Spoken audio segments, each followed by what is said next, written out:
Welcome to Master the Game. I am Juice, and this is day 28 of RPG A Day 2021. We are almost complete, folks.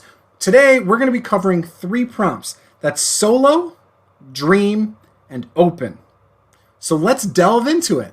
All right, again, that's the 4th prompt. I'm not doing that one, though. So let's get started.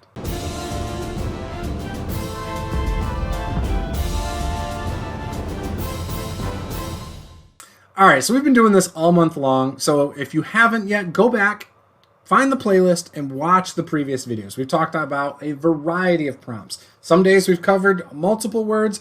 Other days we've covered one word. It just depends on the day and what I'm inspired to do. So today I want to cover 3 of those words. They're all going to be pretty short, though. The first word I have is solo. And so there's a variety of systems that you can play by yourself. But when I'm thinking of solo, I think of a single player and a DM. So it's a solo player and then a DM experience. But again, there are solo RPGs where you can play literally by yourself, nobody else, and a book. And I believe there's adventures on like DM's Guild where you can do this with 5e and a variety of other games on Drive-Thru RPG. So again, look those up if you're interested in that. I'm not an expert on it, so I'm not going to dive into that. So a solo session. I've done this with my wife a few times. I've done it with my children. I find that it provides a very intimate experience, and that's completely fine. I actually think it's a very fun way to play, and you can play shorter sessions. You can dive into some exploration and some combat and role play, and have a really good time telling the story that the player wants to tell. Whereas, when you have a group, you have to kind of share a little bit in that and see what everybody kind of likes and cater to everybody's needs. But I've found that when catering to a single player's needs, you can focus on things a little more. For example, my wife, a while back when we played Pathfinder 1st Edition, just her and I, at the time I knew she really liked in-game puzzles. And so it was important to me to come up with some encounters that were just puzzles. We only played a few sessions, but when we did, I always made sure to put some sort of puzzle in there for her to solve and figure out. And it always made for a really fun experience. I had one where when you stepped on a tile, the runes in the floor changed colors. Eventually, they fell out if you stepped on it too much. So you didn't want to step on the same one multiple times if you could avoid it. And that was, I think, an interesting encounter. Would have worked better with a bigger group because then you would have had more tiles falling and things like that, and the players would have had to be more creative. But either way, it worked out really well.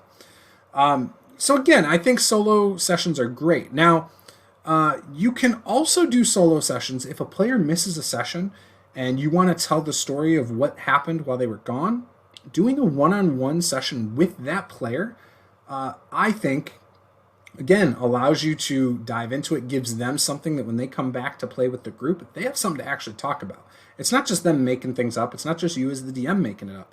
It's actually a play experience you guys shared in the off week or whatever to make up for the fact they missed a session. And there's a variety of reasons to do this too. You might do this on purpose between sessions because, there was downtime and one player really wanted to explore an aspect of their backstory. So you dive into that. Or maybe they wanted to explore the town and they get involved in something you wanted to just have a fun one-on-one session. You might do it because multiple players miss a session for whatever reason. Maybe there's a blizzard and so they can't make it or, whatever. And so you play with just the one player. And now you've got something to tell the rest of the group when they come back together. I think a solo session is an amazing thing to do. And again, it's a different type of experience. Now, with that, I wanted to also talk about dreams in RPGs. So that's the second prompt, dream. I have not spent a lot of time delving into this, but I think, again, you can take inspiration from movies and books and how, the scenes are portrayed in that. And you can apply that to your games. Maybe it's, a deity is communicating with their cleric that worships them through a dream. You're using that to deliver hooks and information about the world. Maybe you're giving them a flash forward or something. You give all the players this dream of something. There's a lot of cool things you can do with that. In fact, I have done a little bit of this with previous groups. I've done this with the Forgotten Throne campaign. I had a player who was having dreams of the lich they ended up encountering. I've done this in other games where I've given them sort of a prophecy of the future, of what's happening, behind behind the scenes because I wanted them to kind of, meet what, understand the bad guys without actually confronting them yet. And I thought it was really good. So the last word is open, though.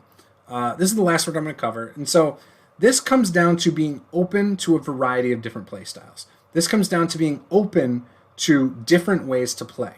Not everybody's going to like dream sequences at the table. Not everyone's going to like a solo experience. So I think it's important to, one, be open to try those if you've never done it before, but also be open to understanding that some of your players just won't like that.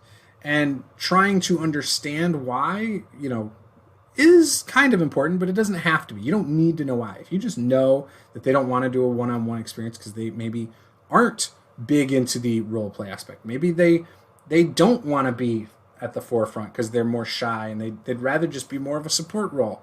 Let them. And don't worry about pushing on them a solo adventure. Don't worry about pushing, these narrative tools like dreams and stuff on them.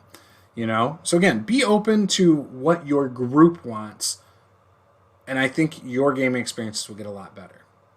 If, for whatever reason, you don't align with them, though, then it's time to find a new group, and that's okay.